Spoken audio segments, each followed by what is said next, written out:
Halo semua, selamat datang kembali. Pernah kepikiran nggak sih, apa ya yang sebenarnya dilakukan perawat pas ada orang yang patah tulang? Ternyata, di balik penanganan yang kita lihat, ada sebuah proses yang sangat terstruktur dan metodis. Nah, hari ini kita akan bedah tuntas langkah demi langkahnya. Kita semua tahu kalau cedera, apalagi sampai patah tulang, itu sakit banget. Tapi setelah pertolongan pertama, apa langkah selanjutnya? Perjalanan menuju pemulihan itu bukan sekedar tebak-tebakan loh. Ada sebuah alur yang sangat terencana. Yuk kita lihat bareng-bareng prosesnya kayak apa. Jadi, ada 5 langkah utama yang jadi fondasinya. Kita mulai dari pengkajian, lanjut ke diagnosa, terus masuk ke rencana aksi yang isinya intervensi dan implementasi. Dan terakhir, ditutup dengan evaluasi. Setiap tahap ini penting banget dan saling nyambung satu sama lain. Oke, langkah pertama adalah pengkajian. Anggap aja ini kayak kerjaan detektif. Di tahap ini, perawat harus kumpulin semua data dan petunjuk yang relevan buat dapetin gambaran lengkap soal kondisi pasien. Nah, kerjaan detektif ini punya 3 pilar utama. Pertama, lewat anamnesis, yaitu ngobrol langsung sama pasiennya. Kedua, lewat pemeriksaan fisik, di mana perawat benar-benar ngecek kondisi tubuh pasien. Dan ketiga, pakai bantuan teknologi buat ngintip apa yang terjadi di dalam. Mari kita bedah satu persatu. Wawancara ini bukan sekadar tanya jawab biasa loh, perawat itu perlu tahu detailnya. Gimana persisnya cederanya terjadi, apa pasien punya riwayat penyakit kayak osteoporosis yang bikin tulang rapuh, bahkan sampai ke kondisi psikologis dan dukungan keluarganya. Kenapa? Karena semua potongan informasi ini bakal ngebentuk satu gambaran utuh yang krusial banget buat nentuin penanganan selanjutnya.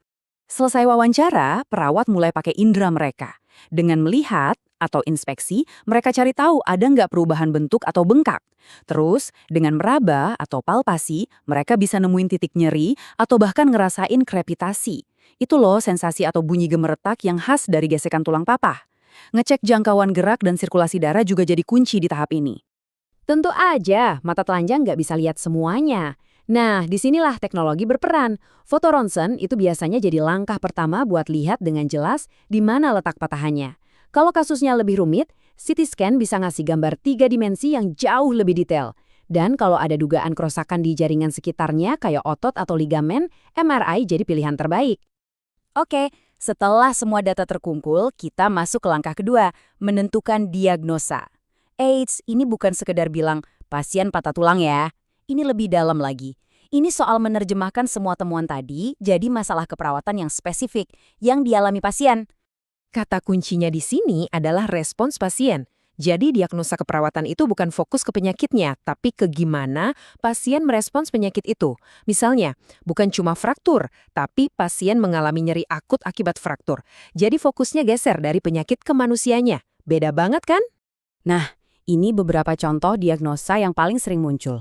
Coba lihat, nyeri akut itu penyebabnya ya karena jaringan rusak, terus gangguan mobilitas fisik. Jelas karena struktur tulangnya udah nggak utuh lagi. Perhatiin deh, setiap diagnosa itu langsung nyambung ke penyebab spesifiknya. Inilah yang bikin rencana perawatannya nanti bisa tepat sasaran. Nah, sekarang kita masuk ke bagian paling seru, aksinya. Langkah ketiga dan keempat ini intinya adalah bikin rencana atau intervensi, terus langsung melaksanakannya atau implementasi. Disinilah semua teori dan data diubah jadi tindakan nyata buat bantu pasien. Yuk, kita ambil contoh masalah nomor 1 yang hampir pasti dialami pasien fraktur, nyeri akut. Gimana sih perawat merencanakan tindakan buat ngatasin ini? Rencananya itu komprehensif banget. Dimulai dari hal dasar kayak ngukur tingkat nyeri dan atur posisi pasien senyaman mungkin. Terus, ada tindakan krusial kayak imobilisasi, yaitu menjaga area yang patah supaya nggak banyak gerak. Tapi nggak cuma itu. Ada juga pendekatan non-obat kayak ngajarin teknik relaksasi dan pastinya kolaborasi sama dokter buat ngasih obat pereda nyeri. Ini bener-bener serangan dari berbagai sudut buat satu tujuan, redain nyeri. Oke, lanjut ke masalah umum kedua, gangguan mobilitas fisik. Tujuannya udah jelas yaitu gimana caranya bantu pasien biar bisa bergerak lagi secara bertahap tapi tetap aman. Intervensinya juga sangat terstruktur. Perawat bantu pasien ganti posisi biar nggak ada komplikasi, ngajarin latihan gerak ringan, sampai nyiapin alat bantu jalan. Poin terakhir soal kolaborasi dengan fisioterapi ini penting banget. Ini bukti kalau pemulihan itu adalah hasil kerja tim, bukan kerja sendiri-sendiri. Nah, tahap implementasi ini adalah saatnya eksekusi. Semua rencana tadi dijalankan. Perawat secara aktif ngasih obat, bantu pasien bergerak, ngerawat luka, dan ngasih edukasi. Ini adalah fase doing atau melakukannya dalam proses keperawatan. Akhirnya, kita sampai di langkah kelima, langkah terakhir, evaluasi. Setelah semua rencana dijalankan, perawat harus menilai apakah tindakan yang udah dilakuin itu efektif dan berhasil mencapai tujuan yang diharapkan. Ini dia pertanyaan kuncinya. Gimana kita tahu kalau semua perawatan yang diberikan itu benar-benar ngebantu pasien? Ternyata ada kriteria yang jelas buat menilainya. Kriteria keberhasilannya itu sangat konkret dan bisa diukur, bukan cuma kira-kira. Apakah nyerinya berkurang? Apa pasien udah bisa mulai gerak sedikit-sedikit? Ada tanda-tanda infeksi nggak? Jawaban dari pertanyaan-pertanyaan inilah yang nentuin apakah tujuan perawatan udah tercapai atau mungkin perlu ada penyesuaian lagi. Dan kutipan ini menegaskan satu hal yang super penting. Evaluasi itu bukan sesuatu yang cuma dilakuin sekali di akhir. Ini adalah proses yang jalan terus-menerus. Perawat akan selalu memantau respons pasien dan siap menyesuaikan rencana perawatan kalau memang diperlukan.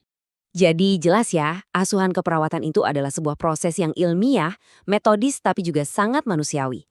Ini bukan cuma tentang ngasih obat, tapi tentang mengkaji, merencanakan, bertindak, dan mengevaluasi dengan penuh perhatian dan empati.